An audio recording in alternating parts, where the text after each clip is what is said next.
안녕하세요. 오늘은 김재인 교수님의 AI 빅뱅 이 책을 다시 한번 살펴보는 시간을 갖겠습니다. 현 수준의 AI가 가진 장점에 대해서는 여러 이야기들이 나오고 있습니다. 향후 몇 년 내로 이 AI를 바탕으로 또 새로운 비즈니스가 창출되고 새로운 기업들도 나올 것이라고 예상이 되고 있습니다. 이런 시기에 새로운 시대를 준비하는 사람들이 현재의 AI 패러다임이 가진 한계점들을 잘 고찰해 본다면 현 수준에서 어떻게 AI를 활용해야 할지, 그리고 어느 방향으로 이 AI를 발전시켜 나가야 할지 아이디어를 얻을 수도 있을 것입니다. 그래서 오늘 이 AI 빅뱅, 예술과 언어를 중심으로 한번 살펴보도록 하겠습니다. 먼저 예술 작품에 대한 논의를 다루어 보겠습니다. 이 책에서 소개하고 있는 러커스 대학교 예술과 인공지능 연구실, 페이스북 인공지능 연구소, 찰스턴 대학교 미술사학과 연구원의 공동 연구에서는 다음과 같은 원리로 예술 작품을 산출하는 인공지능을 구현하였습니다. 첫 번째로는 이 기존의 화풍 혹은 미학을 구현하는 한 축이 있는 것이고, 또 다른 한 축은 그러면서도 기존의 예술품에 대한 모방을 금지하는, 즉 새로운 것을 창출하게 만드는 한 축이 존재를 합니다. 이 두 축에 의해서 단순히 기존 예술 작품에 대한 모방이 아니라 새로운 것을 창출해서 인간에게 보여줄 수가 있는 것입니다. 기존의 AI와의 차이점은 단순한 모방이나 확률적인 표현을 넘어서서 새로움을 창출할 수 있다는 측면이 있는 것이죠. 그 결과 사람들에게 AI가 만든 작품을 블라인드 테스트 했을 때 인간이 만든 작품들과 구별을 못했다고 하죠. 심지어는 이 인공지능이 만든 예술 작품이 더 좋은 평가를 받았다고 합니다. 이 예술에 대한 정의나 설명은 여러 가지가 있을 수가 있겠으나 제 개인적으로는 그렇게 생각을 합니다. 책에서도 설명이 되고 있는 부분이기도 합니다만은 미술 작품의 어떤 측면은 우리에게 보이지 않는 것들을 드러내 보여줍니다. 우리 생활 속에서 이미 작동하고 있는 것들, 우리 시대의 암암리에 흐르고 있는 어떤 맥 같은 것들인데 미처 시각화되지 않았던 것들을 선명하게 예술작품들이 드러내준다 이렇게 생각을 합니다. 그 중에 한 부분은 미래를 보여주는 측면도 있을 것이고요. 이 문학작품도 우리가 어떤 흐름 속에 있지만 단어나 문장으로 미처 표현되지 않은 것들, 그런 새로운 흐름을 글로써 우리에게 보여준다는 측면이 있다. 그렇게 생각을 합니다. 어쨌든 이 미술이나 문학이나 새로운 것을 건져 올리는 작업이다. 여기에 공통점이 있습니다. 단순히 새롭다라는 측면에서 보면 아까 소개한 러커스 팀의 AI가 만든 작품이나 예술가가 만든 작품이나 같다고 볼 수가 있겠습니다. 이 새로움뿐만 아니라 우연히 미적 형태에서 AI가 아름다움을 구현했다면 이 작품은 설득의 3요소 중에 감성을 흔드는 것, 즉 파토스를 만족시켰다 이렇게 볼 수 있을 것입니다. 그러나 AI는 무작위적인 새로움의 창출입니다. 물론 확률적인 고려는 하겠지만 그것이 시대의 흐름과 맞닿아 있느냐, 그래서 인간에게 어떤 감흥을 주고 깨달음을 줄 수 있느냐에 있어서는 운에 맡기는 측면이 있는 것입니다. 그래서 결과물이 일관적이지가 않습니다. 반면 인간 창작자의 경우 시대의 흐름을 읽고 자신이 본 것, 자신이 말하고자 하는 것들을 자신의 인격과 주관성을 토대로 해서 찍어내죠. 그래서 말하자면 무작위적이지 않고 거기에는 인간성이 개입되어 있다는 것입니다. 같은 시대를 살고 있고 동시대의 역사, 맥락 속의 인간들이기에 그래서 미묘하지만 같은 느낌을 갖고 있는 인간이 만든 것이기에 타율이 높겠죠. 그래서 일관성이 높다는 이야기입니다. 이 무작위적으로 산출된 예술작품은 사람을 설득할 수 없을 것입니다. 이 일관성도 떨어지고요. 관람자나 독자들을 혼란스럽게 할 뿐이죠. 그래서 이 AI 작품의 경우에는 에토스가 떨어진다라고 볼 수가 있겠습니다. 온갖 역경 속에서도 일관된 삶을 살아가고 우리에게 좋은 메시지를 줬던 작가가 그리는 이 단순한 일획은 화려하지 않아도 우리에게 큰 감동을 줄 수가 있습니다. 물론 도덕주의만으로는 설득력이 약할 것입니다. 다만 이 최소한의 에토스는 인간이 전제하고 있다는 것이죠. 무작위적으로 쏟아내는 작품들을 인간들이 보고 있다고 해보죠. 그 중에 잘 나온 작품 하나가 있다고 해서 감동을 받을까요? 저는 그렇지 않을 것 같습니다. 최소한 제작 과정을 아예 보지 않고 이 결과물인 작품만 딱 하나만 보았다면 모를까, 그런 것이 아니라 그 생산 과정을 다 전부 보았다면은 거기에서 저는 감흥을 못 느낄 것 같습니다. 마찬가지로 괜찮은 작품이 여러 개 나왔는데 그 작품들의 일관성이 떨어진다? 그래서 작가의 어떤 내면을 상상할 수 없다면 그것 또한 감흥을 주지 못할 것 같습니다. 그래서 결론적으로 AI 예술작품의 관건은 감흥을 주는 파토스도 구현해야 하지만 그 작품 구현의 일관성을 높여서 에토스도 만족시켜야 된다. 여기까지는 이 AI 빅뱅의 1장을 읽고 제 생각을 위주로 정리를 해봤습니다. 실제로 아까 소개드린 이 러커스 팀에서 AI 작품을 가지고 단편적으로나마 좋은 평가를 받을 수 있었던 이유는 인간 평가자가 개입했기 때문입니다. AI가 무작위적으로 만들어낸 결과물을 인간들이 보고 이건 좀 괜찮은데 싶은 것들을 출품하고 그래서 사람들이 좋은 평가를 받게 된 것입니다. 여기에는 인간적인 요소가 개입이 된 것이죠. 이 AI 예술가에게는 아직 스스로의 작품을 평가할 능력이 없습니다. 그리고 이 AI 빅뱅의 저자인 김재인 교수님은 렘브란트와 곰브리치의 말을 인용해서 이 평가하는 과정이야말로 예술의 핵심이라고 이야기를 합니다. 그 구절을 보시겠습니다.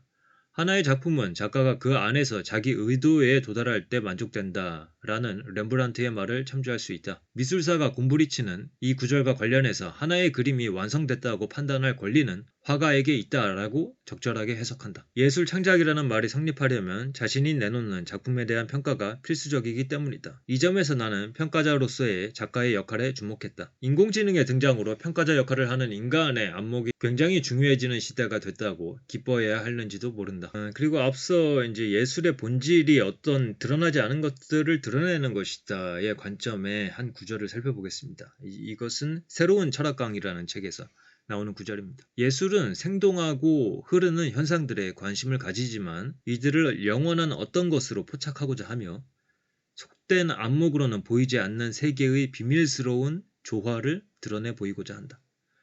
그 다음에 언어에 관한 이야기를 해보겠습니다. 저자는 비트겐슈타인의 주장을 화용론, 둘레즈 과타리의 주장을 화행론으로 구분을 하고 있습니다. 둘 다 현실 세계의 맥락과 연결하여 언어를 이해하자는 주장은 같다고 볼 수가 있겠으나 비트겐슈타인은 삶의 형식과 언어 게임에 맞게 사용되었는가 그리고 그 맥락에 맞춰서 의미를 해석한다에 포커스를 맞춘다면 이 들레즈와 과타리는 단순히 맥락상의 사용을 넘어서서 실천력과 창조력을 갖고 있느냐의 차원에서 언어에 접근하고 있는 것 같습니다. 그래서 예를 들어보면 누군가에게 공격을 당하고 있을 때 벽돌이라고 소리치는 것은 벽돌을 가지고 도와달라는 의미겠죠. 그리고 바람이 많이 부는 날 텐트를 치고 있는데 벽돌이라고 소리칠 때는 텐트의 모퉁이를 벽돌로 잡아두라는 뜻일 수도 있고 나에게 가져오라는 뜻일 수도 있겠습니다. 그래서 같은 문장이더라도 어떤 뜻이냐 어떤 뜻으로 사용했느냐는 현실 맥락을 보고 판단해야 한다는 것입니다. 김재인 교수님의 설명을 들어보겠습니다. 비트겐슈타인은 언어의 의미를 사용 맥락이 결정한다는 점에서 화용, 즉 언어의 사용을 주장한다. 우회했지만 여전히 의미에 집착하고 있다.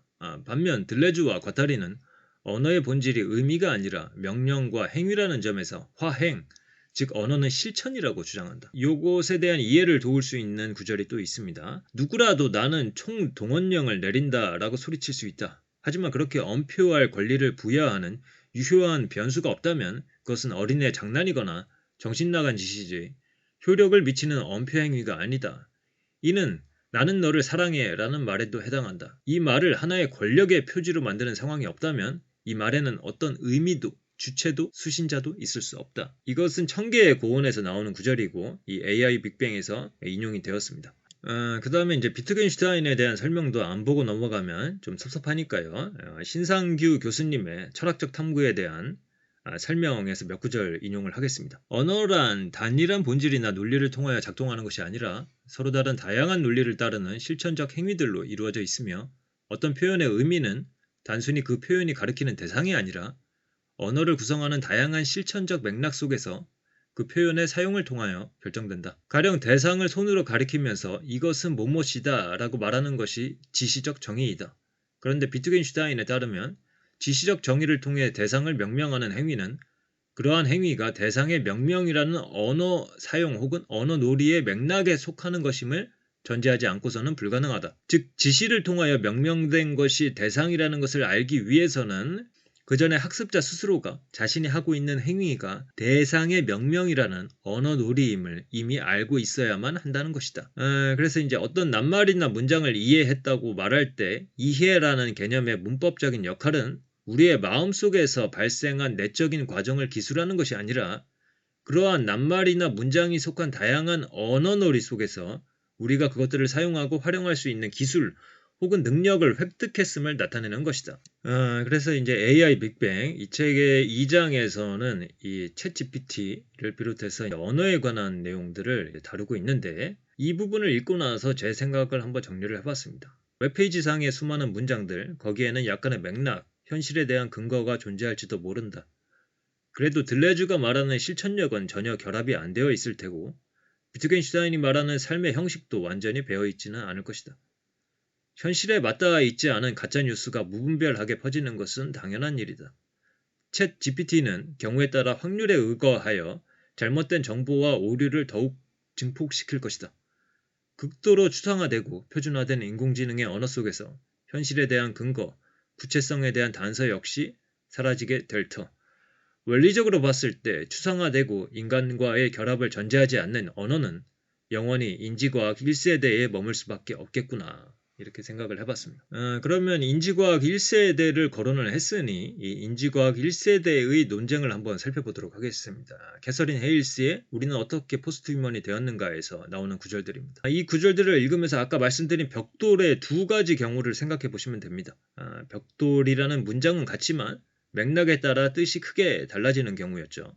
셰넌과 위너는 정보가 한 맥락에서 다른 맥락으로 이동해도 고정된 값을 갖기를 바랬다. 맥락은 의미에 영향을 주기 때문에 정보가 의미에 매이면 맥락이 바뀔 때마다 값을 바꿔야 할 것이다. 정보와 의미를 연관시키는 정보 개념에서는 메시지가 같더라도 두 가지 상황에 대해 두 가지 다른 값을 산출해야 할 것이다. 이 어려운 문제를 해결하기 위해서 셰넌과 위너는 정보를 맥락과 상관없이 같은 값으로 계산되도록 정의를 했다. 문장은 같지만 맥락이 달라서 정보와 의미를 연결시키면 두 정보의 값이 다르게 산출됩니다. 그래서 정보를 맥락과 상관없는 것으로 만든 것이 셰넌의 정보 이론이었죠. 반면에 같은 시기 정보를 맥락, 의미, 행동에 연결시키자는 주장도 존재를 했습니다. 자세히 설명하자면 내가 농담을 했는데 별로 재미가 없었다고 생각해보자. 그럴 경우 나는 상대방에게 농담이야 라고 말할 것이다. 이 구조적 정보는 메시지를 어떻게 해석해야 하는지 설명하므로 의미론이 등장할 수밖에 없다. 의미와 관계없는 메시지 확률과 달리 구조적 정보는 수신자의 마음에 생기는 변화를 통해서 계산해야 한다. 이 주관성은 결코 피해야 할 늪이 아니며 정보와 의미를 연결해준다는 맥케이의 결론은 메이시 회의에서 급진적이라고 여겨졌다. 그러니까 이제 시기상조였다라는 거죠. 그래서 그 당시에는 무시할 수밖에 없었던 주장인 듯도 합니다. 수량화, 객관화 없이 메시지 전송이 오류 없이 가능하게 만드는 방법이라던가 그런 것을 구현하는 것이 기술적으로는 당시에 좀 힘들지 않았을까. 그러니까 이렇게 주관성을 고려하는 방식으로는 말이죠. 그래서 이 부분에 대해서는 좀 더 기술적인 공부가 필요할 것 같은데요. 하여간 이 맥락, 의미, 행동, 신체와 이 정보 혹은 언어를 연결시켜야 한다는 주장 및 관련된 논쟁의 뿌리가 깊다라는 것을 보여드리기 위해서 이 구절들을 다시 소개를 해드렸습니다.